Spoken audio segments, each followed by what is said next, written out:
E aí galera, sejam bem-vindos para mais um podcast do Nerdômetro Channel. Aqui quem fala é Daniel Arcanjos. Eu sou Maurício. Agregado. E mais uma vez estamos reunidos para comentar sobre o quarto episódio de Chainsaw que saiu ontem. Ainda que eu não estava no terceiro, mas tudo bem. E aí estamos aqui para falar do quarto episódio de Chainsaw e já começo dizendo que... Caramba! Caramba! Ah, sequência do terceiro, pô. Exatamente. Quando começou, tecnicamente o terceiro episódio não terminou, né? Quando começou o quarto, o terceiro não necessariamente terminou. Mas quando eu comecei a assistir, né, o quarto episódio, eu me lembrei bastante daquele corte, e aí nesse caso eu tô falando de um filme que não soube como fazer esse corte, que é o Star Wars Episódio 8, especificamente, né? O Último Jedi. Que, meu Deus do céu, que corte foi aquele na primeira parte do filme. E você termina o episódio 7 e aí o diretor fala, não, vamos começar exatamente de onde terminou. Ok, vai começar o episódio 8 completamente desproporcional em relação a tempo, tá ligado? Porque, sei lá, acontece uma coisa, tem alguns acontecimentos no final do episódio 7, aí vai ter os acontecimentos no episódio 8, só que tá tudo desconexo. Aqui não. Como terminou o 7? A Rey contando o... Não, esse aí foi a última cena. Eu tô falando, por exemplo, dos outros. O Paul, sim. E aí, enfim, fica muito desconexo as coisas. Mas aqui não, para a nossa felicidade aqui não. Até porque o foco é no Denji. E aí o Denji naquele momento, inclusive, como foi que começou, né? O Denji naquele momento, ele tava comemorando em determinadas situações. E aí, eu já tinha, inclusive, tomado esse spoiler antes de sair o episódio 4. Ele perde um braço. Momentaneamente, mas ele perde um braço. Foi engraçado. Foi engraçado. Foi engraçado, mano. Não, foi engraçado de ver, porque ele tava comemorando, tá ligado? Assim, As reações dele. Não, é engraçado que... como eu falei, tipo... Eu falo sempre, eu não curto muito, né? Eu sempre continuo reafirmando isso. Mas é justamente porque... no caso do Chainsaw, ele é muito gráfico. Ele é muito mais gráfico do que o normal. Mas, cara, que demônios muito sugestivos, cara. Uhum. Do ponto de vista, cara. É porque assim, a gente, pra quem lê o mangá, sabe que realmente tá fiel como colocaram no mangá.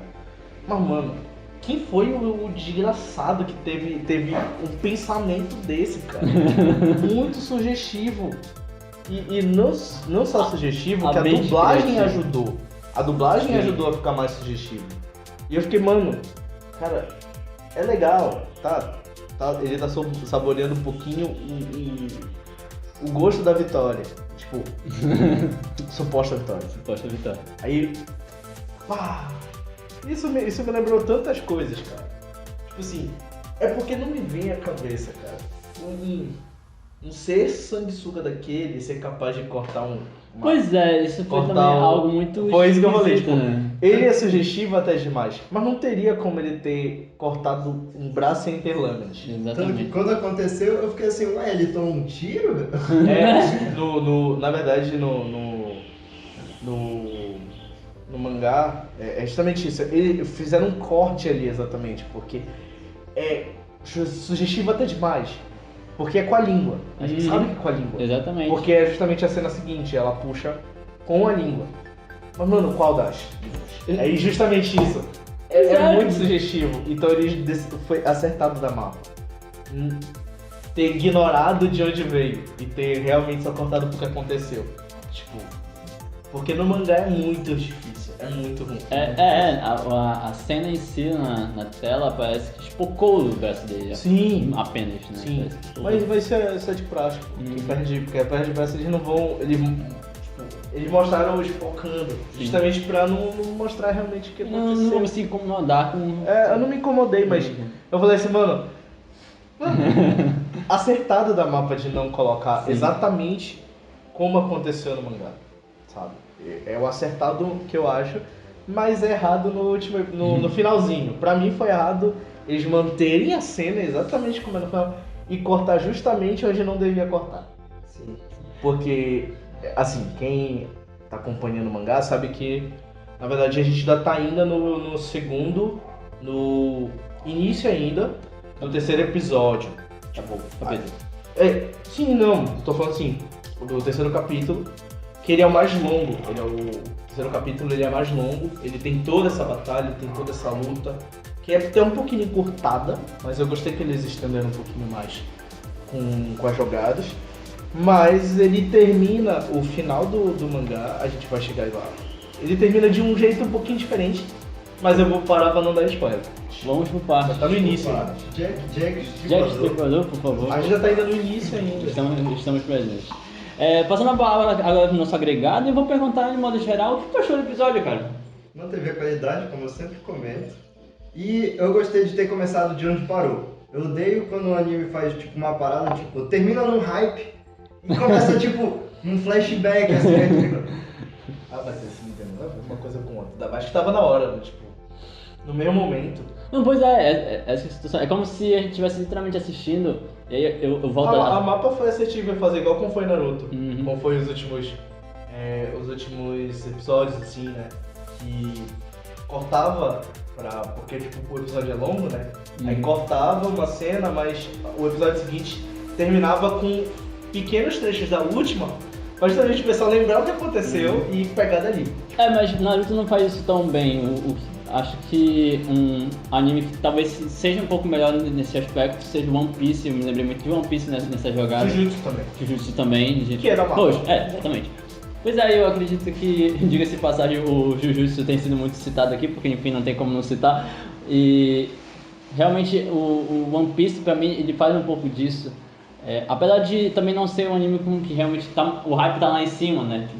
Uma das coisas que acontece em One Piece é quando o Luffy ou qualquer outro personagem tá ali na luta, aí tem um momento de, sei lá, um golpe muito forte, ou fica tudo branco, ou escurece tudo, corta o episódio, vai pro outro, quando volta, continua na mesma luta, continua no mesmo golpe. Então isso é uma das coisas que pode acontecer. O Naruto faz isso também, eu acho que não faz isso tão bem, ou pelo menos não faz isso com tanta frequência, tá mais ali pro Shippuden. Ele faz um pouco disso. Mas é isso que eu tô falando, tipo, desses mais longos. Mas realmente esse corte de como se literalmente, como na verdade aconteceu, né? Literalmente um momento foi cortado no meio. Cortou, terceiro episódio, foi pro quarto, mas não necessariamente terminou. Tá? É como uma parte 1, parte 2 do episódio. E isso realmente foi algo bem bacana. Inclusive quando começou o anime, que ele estoura o braço dele, eu fico, gente, cadê a calma? Vamos, que isso, gente? Eu não tenho esse costume, né? De hype alto em qualquer momento, então. Pra mim, sempre tem alguma preparação inicial e foi bem doido na hora de tomar um soco logo na cara, tá ligado? Assim, uma coisa que eu fiquei pensando, né? Como a simplicidade do Denji é interessante, né? Tipo, é uma situação tão interessante que aos poucos parece. A gente vai se afeiçoando, né? Eu achei muito bacana, porque a forma como ele cita a questão dos sonhos de cada um, né? O sonho da Powder, o sonho do Hayakawa, o sonho da Makima. Só uma coisa que a Powder é de outro lugar. Não, a Powder é de outro Power da Power. A Power. Não chamo de Power, mas é Power mesmo. Power Chan. Que, assim, a forma como ele cita os sonhos de cada um. E cita também do Demônio Morcego e da Demônio Sanguessuga, né? E ele fala simplesmente, tipo, os meus sonhos não são menores do que os seus, é você que está vendo com outra perspectiva. Tipo, os meus sonhos podem não ser interessantes pra você, mas são meus sonhos. É o que eu quero, é o que eu desejo. E a forma como a Power olha pra ele... Exatamente. Não é a questão dela pensar em realizar, mas tipo... Cara, que interessante essa visão, tipo... Beleza, eu faço porque eu quero, não tô fazendo... Eu tô...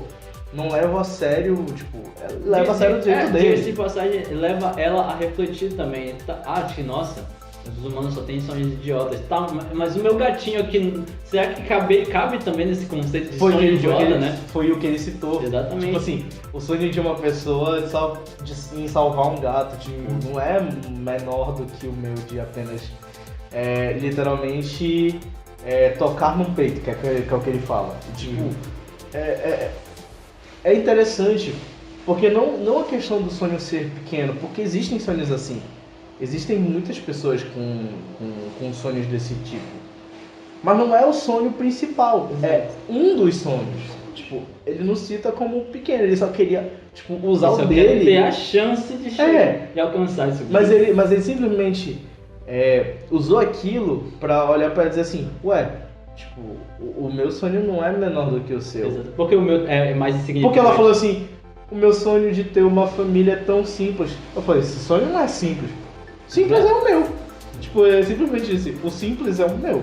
Porque o meu eu posso conseguir a qualquer oportunidade. Mas tipo, tu quer criar uma família, ou seja, tu precisa de um tempo. Não é uma coisa que tu vai conquistar de qualquer jeito. Mesmo tu sendo um demônio, é isso que ele quis dizer. Tipo, por mais que tu seja um demônio, não quer dizer que tu vai conseguir do mesmo. Exatamente. Tipo, tu não vai conseguir na marra. Tu vai fazer por onde, né? Tu vai construir o teu caminho. Mas pelo visto, parece que nem o demônio morcego queria realmente. Pelo que deu a entender no terceiro episódio, o demônio morcego não queria nada disso, não. E nem ela, tipo, tava levando muito a sério esse sonho. Tipo, ela só queria ser o dela mesmo. Ela mesmo falou que é um sonho tolo, mais nobre. Ela falou da família, falou de ir atrás dos humanos, tipo, um sonho tolo, mais nobre. Tipo, ok, mas aí assim... Mas até onde o teu sonho é significativo, que ao ponto de fazer com que o meu seja insignificante, tá ligado? O Denji, ele passa isso de uma maneira... Quer dizer, o personagem de Denji, na forma como ele é construído, passa isso de uma maneira muito única, tá ligado? Mas é incomum também olhar, porque é um demônio pedindo por uma família. É um humano, também. Não é um ser humano. Sabe, a gente vive num mundo que, tipo, parece que pessoas diferentes não podem ter um sonho igual. Não podem ter um sonho de uma família, sabe? E é interessante, porque tipo, o demônio tem um sonho que, pra ele considera nobre, considera um sonho ideal pra ele, né? E a gente vê no nosso mundo real, né, que outras pessoas têm esse mesmo sonho. E parece que não podem sonhar igual, não podem almejar esse sonho. Tipo, não posso almejar esse sonho? Posso, pode, não tem problema. As diferenças vão significar alguma coisa a partir de agora? É esse o ponto. Realmente entrando numa filosofia muito forte mesmo. Não, mas é essa a discussão de todo o episódio. No mangá ele é mais intenso as falas. Eu gosto da Mappa não ter colocado as falas mais intensas, mas ter colocado as mais simples, porque na simplicidade a gente pesca. Porque, por exemplo, nas memórias eu acho que, eu não lembro se é a Power que faz essa lembrança, ou se é o próprio Denji, na cabeça do Denji. Não, na hora que o Hayakawa tá se dirigindo a máquina sobre o relatório dele. Né, quando ele tá falando do relatório dele, o Hayakawa faz na cabeça dele ele vai lembrando na cabeça dele a fala de cada um das pessoas na cena, né? Sim, é verdade. Sobre o caso. Não quer vingança. Não, esse foi o Denji. O pai da criança disse que tipo, o único sonho ele tava realizando o sonho da filha dele, tipo, ele se transformou por uma pessoa humana, tipo, mas era o sonho da filha deles conhecer o demônio que salvou ela, exatamente. Isso, de conhecer o demônio de Motosserra. Tipo assim, não, tipo, mesmo os dois episódios, o terceiro e o quarto, é sobre sonhos. É sobre o sonho das pessoas. É sobre como uma pessoa, tipo, não importa o sonho que a pessoa tem, mas ela é igual, ela é nobre. Tipo, a pessoa pode desejar e pode almejar o que quer. Exatamente. A gente não pode questionar o quão simples ela é. A gente não tem que questionar o quão impossível. A gente tem que olhar e dizer assim, cara, é possível. Não importa o quanto ela é importante, mas ela é importante, só é importante para aquela pessoa. Tipo, e ponto final. Sim. Sabe? Até aproveitando, passando a palavra pro agregado aqui nesse aspecto, a gente já vai falar um pouco mais sobre a Power, com certeza, porque, enfim, ela de certa forma se torna um pouco o centro das atenções na segunda parte do episódio, mas eu queria trazer... Acho que não. Acho que não. A gente precisa falar dela, querendo ou não, mas assim, até aproveitando em onde tu entraste, né, nessa discussão, Hayakawa. Primeiro, comentar o que tu achou do poder dele, né? Da explicação do poder dele, diga-se de passagem. Eu achei bem inusitado, eu achei bem louco. Tipo, toda vez que ele invoca lá o demônio da raposa, ela engole uma parte do corpo dele, né? Ela leva escolhe o Kiku dele, né? Uhum. Nossa, tipo, e se ele usar uma hora, tipo, algo extremo? Será que ela vai comer algo importante dele? Não, mas lembra que o que o demônio da raposa fala responde pro Hayakawa? Posso comer? Posso comer, exatamente. Se ele podia consumir o resto do demônio do sanguessuga. Imagina se o Hayakawa dissesse que não. Ele ia consumir o corpo do Hayakawa. Sim! Porque ele não ia utilizar do poder dele ele ia consumir a carne do Hayakawa toda. Ele disse que, tipo assim, ele disse que só foi a troca de invocar. Ou seja, imagina se ele tivesse dito que ele não podia consumir o demônio. Ele teria que ficar inteiro.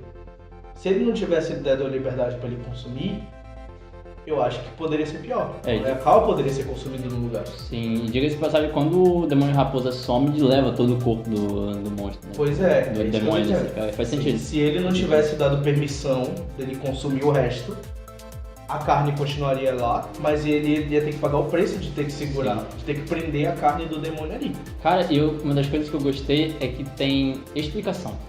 Não no sentido de que tudo tem que ser explicado, não. É porque, tipo, seria talvez algo muito vago se você simplesmente, tipo, Hayakawa simplesmente chega no lugar, aí ele faz o símbolo de raposa, o símbolo de cão, né? E simplesmente acaba com o demônio no piscar de olhos sem mais nem menos, tá ligado? Aí o demônio raposa some e fica por isso mesmo. Ah não, esse é meu poder, simples assim. Mas não, quando ele vai pra conversa com o Denji, que tu pra escutar o que ele fala, tu fica até abismado. Caraca, ele tem um pacto, tá ligado? Ele tem um pacto. Ele é um humano comum, e ele fez um pacto porque senão ele não conseguiria ser o que ele é hoje.